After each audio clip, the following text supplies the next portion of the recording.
मेहकर तालुक्यामधील जाणेफळ येथे 27 व 28 जूनच्या रात्री संततधार पावसाच्या सरी सुरू असताना विद्युत प्रवाह खंडित झालेला असताना अंधाराचा फायदा घेऊन अट्टल चोरट्याने मुख्य रस्त्यावरील 2 सराफा दुकान फोडून अंदाजे 10 लाख रुपयांचा मुद्देमाल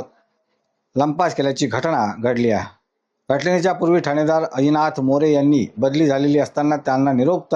ठाणेदार शरद माळी यांनी पदभार स्वीकारण्यापूर्वी चोरट्याने चोरी करून सलामी दिल्याने चोरट्यांना पकडण्याचे ठाणेदार शरद पवार माळी यांच्यासमोर आव्हान निर्माण झाले आहे।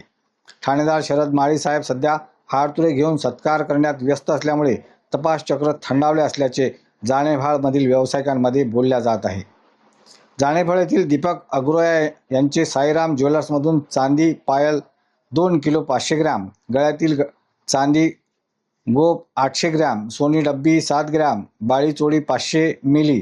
नगदी 4800 असा एकूण अंदाजे 7 लाख रुपयांचा तसेच वैभव हिम्मतराव आवले यांच्या माऊली ज्वेलर्समधून अंदाजे 4 लाख रुपयांच्या सोन्या चांदीचे दागिने दोन्ही सराफा दुकानातून अंदाजे एकूण 11 लाख रुपयांचा मुद्देमाल चोरट्यांनी सीटरचा कडीत कोडा तोडून CCTV फोडून CCTVचे बॉक्स चोरून नेल्याची घटना घडल्याने चोरट्यांची जाणेफळ परिसरामध्ये चोरीची दहशत निर्माण झाली आहे।